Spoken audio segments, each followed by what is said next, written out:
রাজ্যের বিভিন্ন প্রান্তে ছড়িয়ে ছিটিয়ে রয়েছে মানব পাচারকারী। সংশ্লিষ্ট থানাগুলোর কাছে সে সমস্ত মানব পাচারকারীদের সম্পর্কে পূর্ণাঙ্গ বিবরণ থাকা সত্ত্বেও পুলিশ বাবুরা সেই সমস্ত মানব পাচারকারীদের বিরুদ্ধে কোনো রকম কার্যকরী পদক্ষেপ গ্রহণ করে না বলে অভিযোগ উঠছিল বিভিন্ন সময়।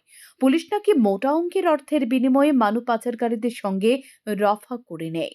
এই সমস্ত মানব পাচারকারীরা জালে তুলতে ত্রিপুরার মাটিতে ছুটে আসতে হয়েছিল জাতীয় তদন্তকারী সংস্থা তথা এনআইএ-কেও।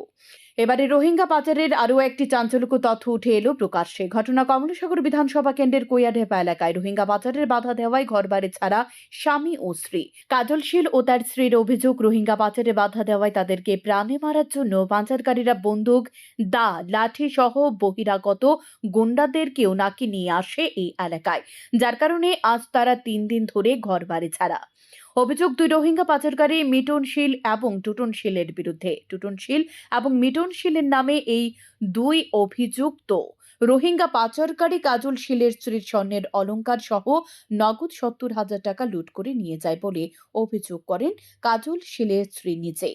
কাজল শীল এবং তার স্ত্রী আরও অভিযোগ, তারা অসহায় অবস্থায় মধুপুর থানায় অভিযোগ দায়ের করলেও কোনো রকম তদন্ত আজ পর্যন্ত করেনি মধুপুর থানার পুলিশ। তাই বাধ্য হয়ে স্বামী স্ত্রী অসহায় অবস্থায় দ্বারস্থ হলেন বিশালগড় মহকুমা পুলিশ আধিকারিকের কাছে।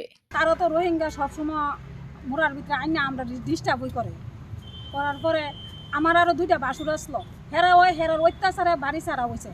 আমার 2 দেওয়ার আসলো, হেরা অত্যাচার আসলো, কিন্তু ওখানে আমরা বাড়ির মানুষ, আমরা বাড়ি ঘরে থাকতে পারি না।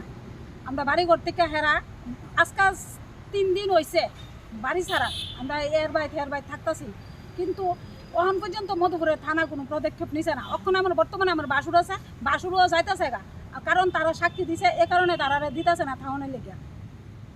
মানে কি কারণে আপনার কে আক্রমণ করতেছে? মুরার মধ্যে রোহিঙ্গা আমরা অবজেকশন দিছিলাম যে আমরা রাখো না, অন্য হানোরাও আমরা ডিস্টার্ব হোক, এই কারণের পর থেকে তারা আমরা একদিন রাত্রেবেলা মানুষ লয়ে আইছে, আইসিরা এই প্রাণে মারণের লেগে বন্দুক, রাইফেল, এরপরে দাও, লাড়ি লইয়া দোকানের সামনে গাড়িটা থামাইয়া আমার বাড়ির ভিতরে মানুষটি উঠে গেছে। উঠে যাওয়ার পরে আমরা তো নিজের যান বাঁচাইতে পারি না, আমরা গিয়ে সেটা আরেকটা রাবার বাগানের ভিতরে গিয়ে বইয়া রয়েছি, বইয়ে সেটা দেখছি সত্যি ঘটনা। এরপর মুড়া তারা তন্ন করে বিচারছে মিটন ছিল আর টুটন ছিল। বিচারণের পরে আমরা কি তা করবো, আমরা নিজের জীবন বাঁচাইতে পারি না। এরপরে তো এই থানার মধ্যে এসে কমপ্লেন দেখছি, কিন্তু থানার তারা আমরা কাগজপত্র এখনো কিছু করছে না। ওরা না করার পরে এরপরে তো আমরা যখন বাড়ির থেকে বাইরে গেছি, আমরা সোনার গয়না, চুরি, 2 গলার হাট, 2 জোড়া শঙ্খ বান্ধানি, 1 জোড়া দুল, 70,000 টাকা ক্যাশ আর 300 কেজি রাবারের মতন এডিও লয়ে গেছে। এরপরে কারা নিছে? টুটন ছিল আর মিটন ছিল। তারা যে নিচে আপনারা কি হবে জানেন? আমার বাসুরে নিজস্ব দেখছে।